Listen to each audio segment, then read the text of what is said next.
Hello, wonderful people. Thanks for joining me for another edition of your Saraway program on Ascent Television. It is Sports Dialogue, and I'm your host, Jide Olaniro.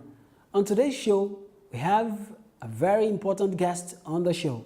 He is the chairman of the Lagos State Football Association, as well as the first vice president of the Nigeria Football Federation. Seyi Akinwunmi is a lawyer who's asked so many things to contribute as far as football is concerned in Nigeria. We'll go on a short break, and when we come back, it will be time for me and Seyi to get straight into the conversation of the day. Stay tuned, as I will be right back.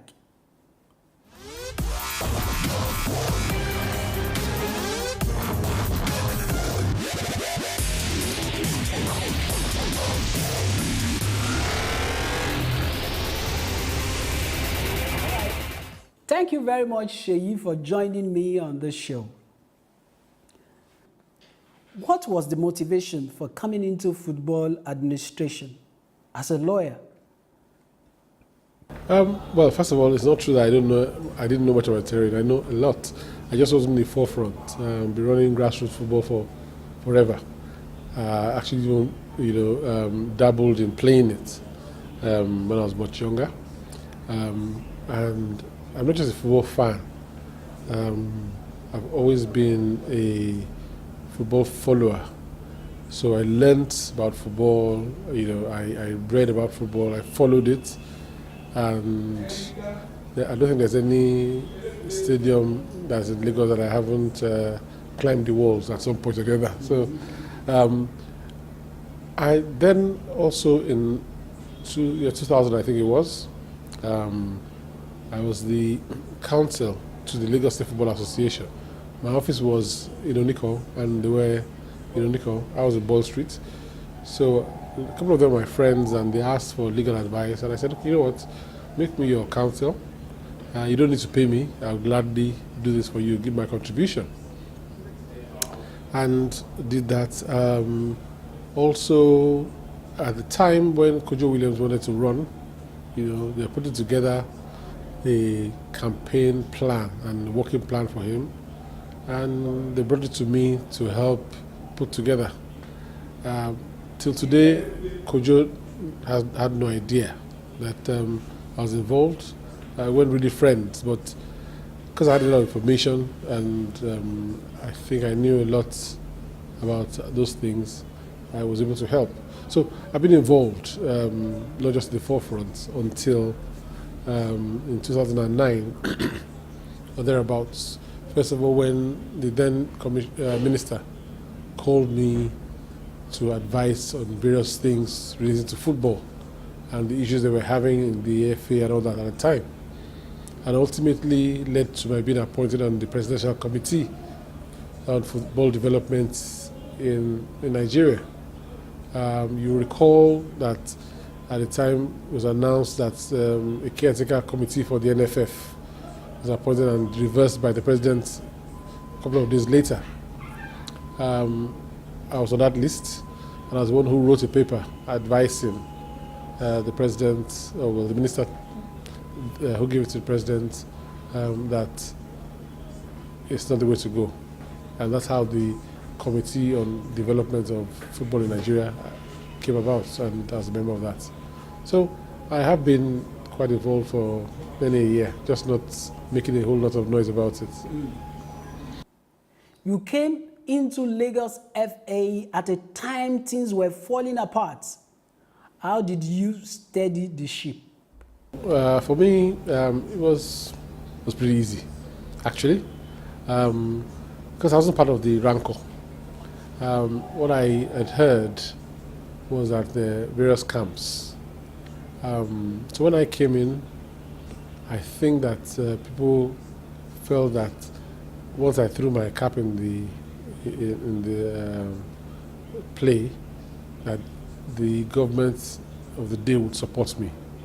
So they said, okay, you know what, let's leave the chairmanship out.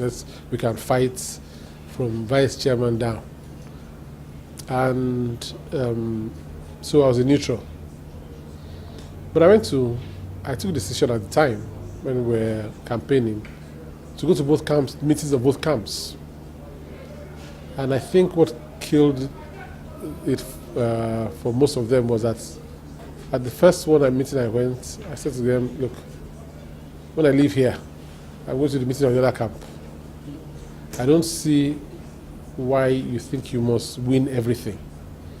Why can't you agree that, okay, there are so X number of slots, why don't you share? Everybody will be one, and they were astonished because they felt that I was in their camp. And I told them I would go to their camp, and I said the same thing there. And they felt I was in their camp. So I think they just thought, oh, this guy is so let's leave him be. And at that stage, it was pretty easy for me to deal with. And then I came into the camp of people who won, who are my board members. And to be honest, their mindset was completely different. You know, they felt that this guy, this English-speaking lawyer with tie, coming to the office in suits, he didn't know his way around, and felt, just as you asked me earlier, that you're not in this terrain. And they were astonished, first of all, that I'm an Igbo college boy who was the body also knows my way around, and also that I knew football much more than they imagined, probably much more than many of them. So I think that also helped me. We had a few altercations at the beginning, I had to, when a lion comes into an area and takes charge, you have to go to some fights first just to show that you are able. So I did that, and I think we've succeeded. Tell us how you were able to navigate your way till date. Because most people will think that it takes somebody who has been, who has been in the game for a long time to at least have stability. I think, first of all, I came in as a different from the norm. This is a guy who didn't need to come here. As a lawyer, he has a law firm, his practice is thriving. He doesn't really need to come here. So they were first shocked. And secondly, because we articulated before we went out to meet any corporate body or anybody at all, my board members and I met every week, sometimes twice a week, and we'll just sit down and brainstorm. I was trying to introduce my ideas and ideologies to them. And it wasn't as easy as I hoped it would be, because to me it was pretty obvious. We need to do this, we need to do that. But eventually they came around, and then we spoke about how we articulate our vision. And I said we have had a number of friends who helped a great deal. They'd come here, for no pay, at their own time, at their own costs, and we'll sit down and agree. So the fact that we could come up with an articulated plan surprised a lot of the corporate world. And I think that enabled them, first of all, at least listen to us. And that's halfway there. So we're lucky that we could do that. How will you rate your relationship with the corporate world? Talking about corporate Lagos, maybe corporate Nigeria, because Lagos is the commercial nerve center of Nigeria, I beg your pardon. So most people will expect any brand in Lagos or any sport property to have a good rapport with the corporate Nigeria. I think the relationship has been cordial, good. Not financially buoyant, but we've had their support in little terms. Now, part of it is because they didn't do it. Part of it is because we were a bit slow and reluctant to go for the big deal. We didn't think, and sometimes my board members didn't agree with me, I didn't think we were ready, to go the big time. And because if we did and we were not prepared and we fell flat on our faces, then we won't get the next big one. So we held our breath and we're managing and been relatively successful with that. But the big game player is the league. The league is what can bring in money for the league and raise the profile of the FA further, such that they can get good sponsorships. And that is what is happening with the NFF, LMC, the NFF. So that's what we want to recreate now. I think we're ready now for the big time. It was deliberate because we could have just taken money and moved on. But that's not the dream. We want something that was sustainable, and I think we're getting there. The hallmark of your administration has been about the life-transforming projects that you have embarked on. Are you resting on your horse, or you just taking a back seat, or you just want to savor the moment? No. You see, the day you stop dreaming about new things is the day you start to die. So we're dreaming new things, we're planning a lot of things, a lot of new projects, and also even thinking that, we need to go beyond Lagos. Today I had a meeting with the chairman of the Southwest states, and we want to export some of these things to those states, and also within Lagos build a few things. We're doing, for example, season 4 of the Premier Skills Challenge with the British Council and the English Premier League. We're not making us about it, but it's transforming lives. So we're going to do new projects. We're particularly interested in growing our women football in Lagos. And that's something we're backed upon. We had a tremendously successful Women Championships a few months ago, and we're hoping to have another one next quarter. So, and then we're also receptive to ideas. Some of these ideas they're not ours. People come up with ideas and we take them on and move. So I'm hoping that people will give us ground-shattering ideas that we can run with. What is your role in the integration of the Southwest Nigeria using football? Yes, I'm championing with my colleagues. That's integration, but it's not political. It's developmental. If we have a youth league across the Southwest, we're able to get, and we have, let's say we have 10 teams. It means straight away, if we have a squad each of 25, we have 250 children who have a chance. Then we have the referees, because we use young referees.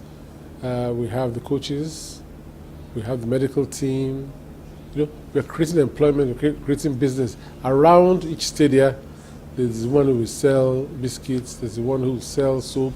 So we're also going to create commerce. So where it's about integration. Football doesn't know politics, it doesn't know religion. So for us, nobody can hijack football for that purpose. But we can enhance the socio-economic climate of the Southwest, and that's what we want to do.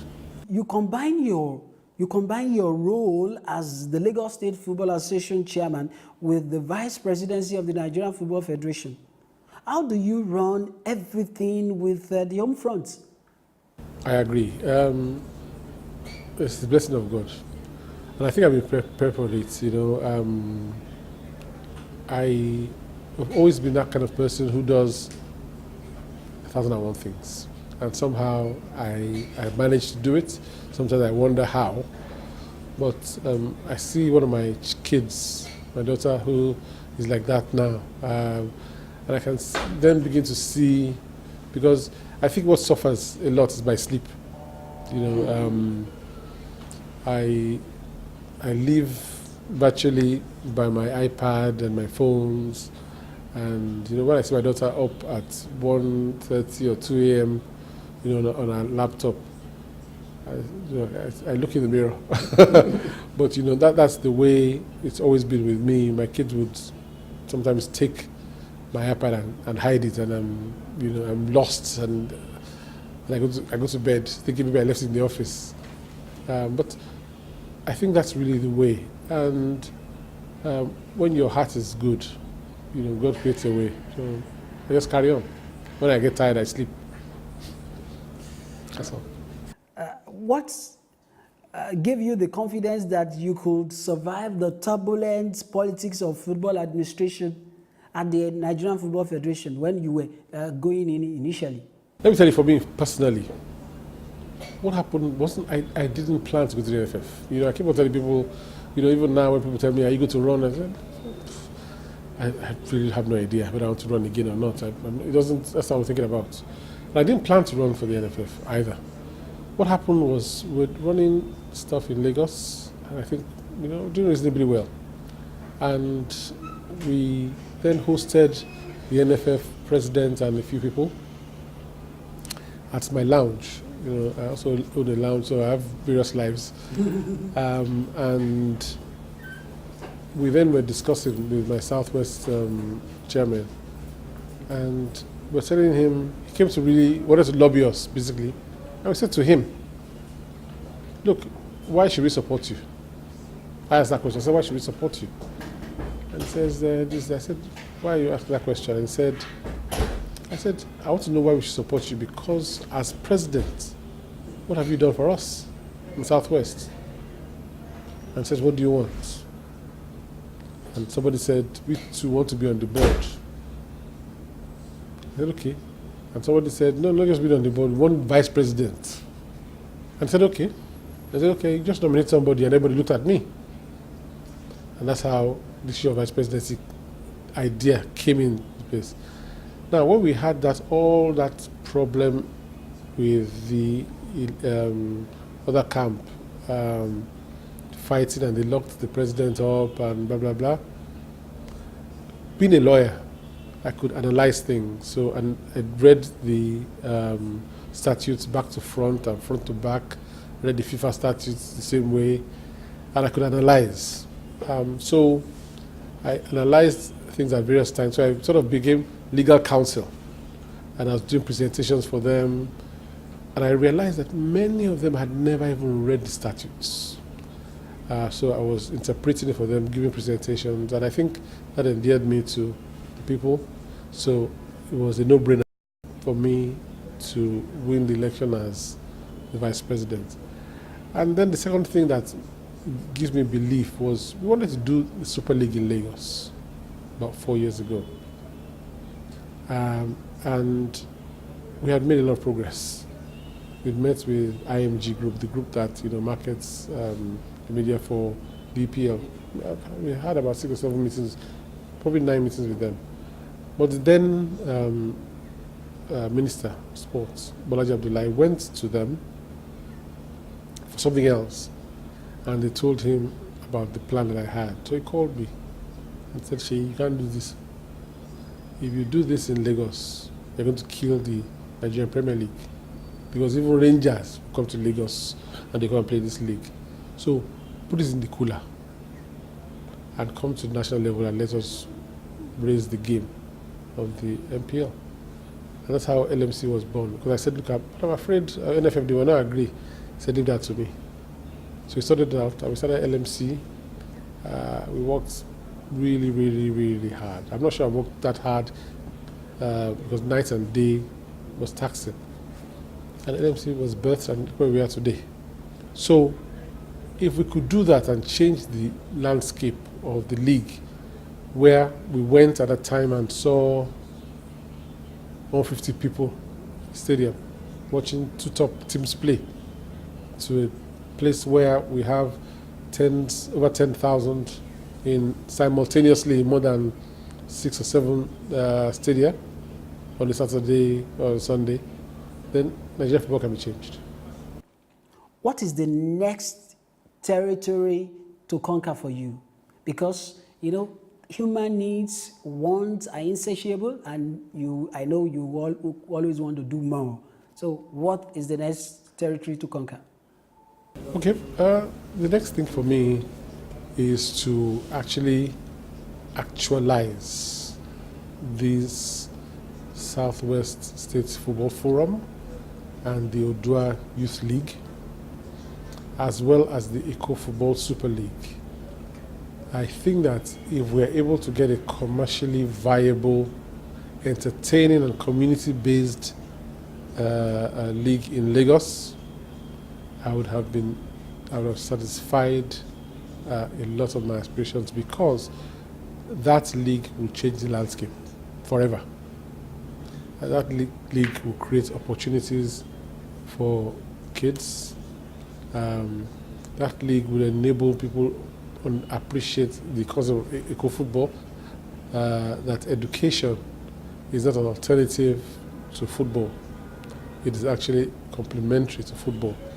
And if you come from an indigent home, it's not an excuse for you not to be educated, especially if you're a talented footballer.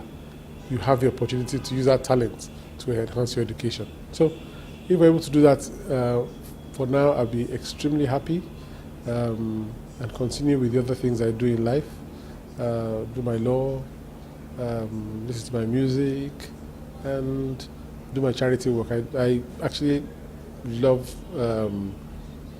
to a fault, I guess, charity, because I was brought up by my parents to believe that you're only here because God has put you there. You're lucky. You could have been the other way around. So you could have been there and somebody's giving you charity. So if you're underprivileged, especially if you talk about education to me, you'll almost always get away with it. As a strategist, are you also planning a continental takeover?